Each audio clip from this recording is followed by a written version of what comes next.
Hey, how's it going? So you're sitting around printing some screw bottle holders for kids to use for some containers. And you decide you want to print a Mayan death whistle, right? And then you get a printer clog. That's happened to all of us, right? That curse of the Mayan death whistle. Exactly. Well, I'm going to show you an easy way to get printer clogs out. Used to be you have to take apart the hot end. You have to unclog the nozzle. Well, there's an easy button you can hit. And I'm not a good 3D printer, as you can tell by this sucker. But it's easy. So stick around. But first I got to apologize. It was really hard to hold the phone in landscape mode to get this thing printed. So the rest of the video is going to be in portrait mode. You have my apology. Anyway, let's check it out. So I'm not a very good 3D printer. I mostly just do practical prints for the shop. Mostly 3D prints for the 3D printer. You can see I got some Gridfinity stuff there. Printed this guy up here, a spool holder for this Overture PETG. I really like using that stuff. But I got a clog, right? We all got a nozzle clog, and it stinks. Like, you're gonna stick one of these acupuncture needles. You're gonna poke it up through there, and you're gonna work that gunk back in there, that clogged 3D printer filament. And in your heart of hearts, bud, you know you're going to have to take off the hot end, you're going to have to pull the nozzle, take the fan off, and you're going to have to get that stuff out. Right? Wrong. So I got clued in on the no clogger, watching a Zach Friedman video. I'll put a link to that if I can find it in the description below, and I'll throw a link to one of these in below. Anyway, I love it. You just for an Ender 3, you're just going to use a 2mm screw. You're going to remove the bolt to loosen the extruder motor. All you do is you just move that extruder motor off to the side after you take the bolt off. You're going to take this no clogger. Again, other YouTubers make it look so easy with just the one hand. And then you're just going to ram this down in there. You preheat your nozzle, right? I got it sitting at 240 right now for PETG. This PETG likes 235. I find this is better. And you're going to stick that down in there and work it out. Then it comes in, it's got a bunch of gunk on there. And then we'll make sure we got it all. So I'll go in with the acupuncture needle. Right up in there, I'm not feeling anything. So we pull that out. And we should be good to go. We just put the extruder back on, put the screw on, back in business. 1 second while I get the extruder back on and we'll test it out. Alright, I did lie.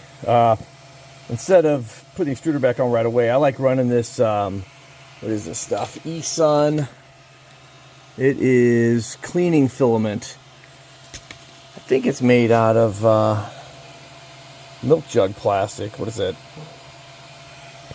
HDPE or something like that. And I just push some of this down through there. Kind of see it coming out. Oops, sorry. See, pushing that through. I'm not getting any black out of there, so I don't think there's any more filament clogged. Maybe a little bit. And that's it. And I'll pull that. And we got everything out. Just to test, I'll put that down in there. Yeah. No gunk. Focus. No gunk on the nozzle. You'll have to trust me on that one. And then we'll put the extruder back on and we'll extrude some filament, see if we're clogged. Nothing was coming out before. Even if I hit the extruder, it was just a mess. You can kind of see what I was dealing with there. Focus. Yeah, so it kind of got a little bit of mangled from the clog. Wouldn't go out anymore. So let me get that extruder head back on and we'll run some filament through, see if she works. Alright, we got the extruder on. Just the one screw's all I took off. And got the filament back in. That's really hard to do one-handed, so I apologize you didn't get to see that. And then we'll just feed 50mm of filament through. Said the nozzle's already preheated. I didn't even shut the nozzle off. I just let it run. And everything looks like it's coming out. I have a 0.4mm nozzle on this printer. I do have another printer next door. Right here is my Ender 3 Max. I have a 0.6mm nozzle on that.